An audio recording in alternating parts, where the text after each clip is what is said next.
Hello प्यारे बच्चों, कैसे हैं आप सब। आशा करती हूँ आप सब अच्छे होंगे। आज हम आपको कक्षा 4 का अध्याय 14 पढ़ाने जा रहे हैं, जिसका नाम है मुंह पटक और धरपटक। मुंह पटक और धरपटक ये दो पहलवानों की कहानी है। तो आइए इसके बारे में हम पढ़ते हैं। दो पहलवान थे, मुंह पटक और धरपटक। मुंह पटक पहलवान की बड़ी चर्चा थी। उसके जैसा शेखीबाज पहलवान कोई नहीं था, मगर धरपटक पहलवान सचमुच का भारी भरकम और लंबा चौड़ा पहलवान था। मुंहपटक पहलवान की प्रशंसा से उसे बड़ी जलन होती थी। एक दिन उससे रहा नहीं गया। उसने एक थैले में 80 मन आटा बांधा, उसे पीठ पर लादा और चल पड़ा मुंह पटक से मुकाबला करने के लिए। धरपटक तो सचमुच का भारी भरकम लंबा चौड़ा था और मुंह पटक शेखी बजाता था, लेकिन धरपटक को मुंह पटक की बड़ाई बिल्कुल भी पसंद नहीं होती थी। तो इसलिए एक दिन उसने सोचा आज उससे मुकाबला करूंगा। रास्ते में एक बड़ा तालाब देखकर वह रुक गया। उसे जोरों की भूख लगी थी। तालाब के किनारे अपनी गठरी रखकर उसने तालाब के पानी में अपना आटा साना। जब भूख लगी थी उसे बहुत तेज, तो तालाब के किनारे उसने अपनी जो आटे की गठरी लिए हुए था उसे रख दी और तालाब के पानी में अपना आटा सान दिया। तालाब का आधा पानी उसमें लग गया। आटा सान कर उसका एक बड़ा सा गोला बनाकर धरपटक ने अपने मुंह में डाल लिया। पानी पीने धरपटक तालाब में उतरा और तालाब का आधा बचा पानी भी पी गया। फिर उसने एक जोरदार डकार ली। पेट भर जाने पर उसे नींद आ गई। वह उसी तालाब के किनारे लेटकर खर्राटे भरने लगा। ठीक है, मतलब तालाब के किनारे बैठ गया था, उसमें पानी भरना और पीकर वो नींद आ गई उसे और वो सो गया, खर्राटे भरने लगा। एक हाथी रोज आकर उस तालाब से पानी पीता था। उस दिन भी हाथी पानी पीने आया। तालाब को सूखा देखकर उसे बहुत गुस्सा आया। वहां पर एक आदमी को लेटा देखकर हाथी ने गुस्से में उसके सिर पर अपना भारी भरकम पैर रख दिया। हाथी ने इससे धरपटक पहलवान की नींद टूट गई। उसने खींचते हुए कहा, अरे अगर तुम सिर ही दबाना चाहते हो तो जरा ढंग से तो दबाओ। धरपटक पहलवान की बात सुनकर हाथी को और गुस्सा आ गया है। और यूं सोच रहा सिर दबा दूं, है ना, एक तो उसका पानी पी गया सारा, तो उसे तो वैसे ही गुस्सा आ रहा था हाथी को, अब और ज्यादा गुस्सा आ गया। वह उसे अपनी सूंड में लपेट कर उछालने ही जा रहा था कि धरपटक पहलवान ने फुर्ती से उठकर उस हाथी को पकड़कर अपने झोले में डाल लिया और वहां से आगे चल पड़ा। बताओ जी, हाथी को पकड़कर अपने झोले में डाल लिया। आप देखो क्या होता है। मुंह पटक पहलवान के घर के सामने पहुंचकर धरपटक पहलवान ने आवाज लगाई, कहाँ हो मुंह पटक, सुना है तुम बड़े पहलवान हो, हिम्मत है तो मेरे सामने आओ। यह सुनकर मुंह पटक घबरा गया। डर के मारे वह अपने घर के पिछले दरवाजे से निकलकर जंगल में जाकर छिप गया। मुंह पटक की पत्नी ने बाहर आकर कहा, जी वो तो घर पर नहीं है, कोई पहाड़ ठेलने गए हैं।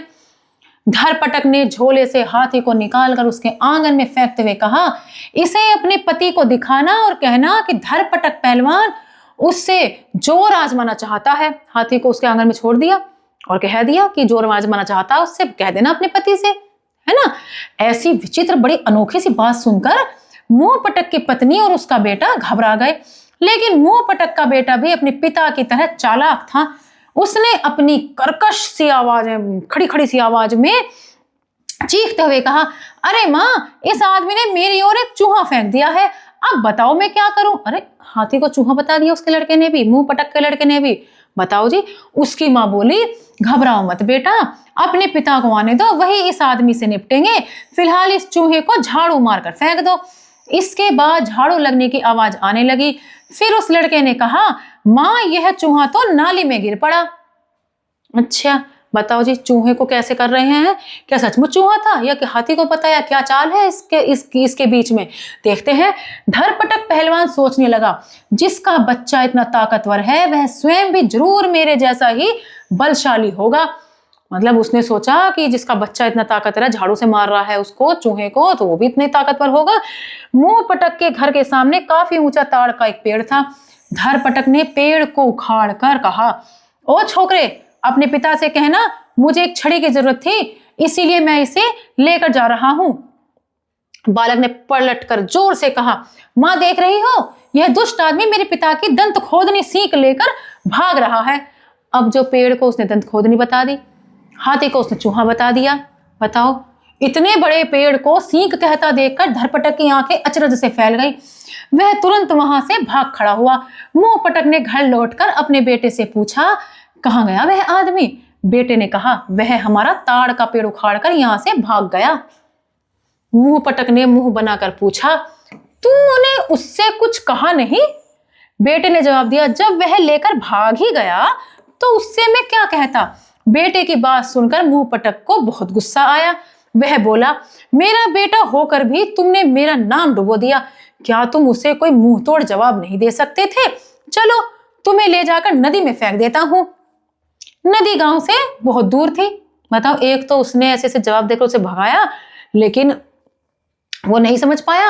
अब वो उसे गुस्से में उसे नदी में फेंकने जा रहा है। अब नदी गांव से बहुत दूर थी, तो वह सोच रहा था कि जहां भी उसका बेटा घबरा कर रोएगा वह उसे चेतावनी देकर माफ कर देगा। बेटे को तो वह सिर्फ डराना चाहता था, मतलब ऐसे जिससे कि आगे से मतलब ध्यान रखे, जवाब देना सीखे, तो बस डराना चाह रहा था उसे वैसे ही। लेकिन रास्ते भर उसका बेटा न रोया न उसने कुछ कहा। मुंहपटक ने उसे डराने के लिए कहा, हम नदी के किनारे आ पहुंचे हैं। अब नदी के किनारे आके क्या पता, अब तो वो कहे वो लड़का। बेटे ने झट से कहा, हाँ पिताजी, मुझे भी लहरों के छींटे लग रहे हैं। इस जवाब से मुंहपटक को बहुत हैरानी हुई। उसने अपने बेटे को कंधे से उतार कर पूछा, जरा सच सच बता तो, तुमने उस आदमी से कुछ कहा था या नहीं? बेटे ने कहा, उससे तो मैंने कुछ नहीं कहा था, मगर चिल्लाकर मैंने अपनी मां से जरूर कहा था कि वह दुष्ट मेरे पिता की दंत खोदनी सीख लेकर भाग रहा है। मुंहपटक ने अपने बेटे की पीठ थपथपा कर कहा, शाबाश, तुम बिल्कुल मेरे जैसे ही हो। इसके बाद वे दोनों वापस घर लौट गए। जरूरी नहीं है किसी को जवाब के साथ जवाब दिया जाए, किसी को दूसरी बात से समझाकर भी बातों को दबाया जा सकता है। आशा करती हूँ आपको यह अध्याय अच्छे से समझ में आया होगा। मिलते हैं अगली कक्षा में। धन्यवाद।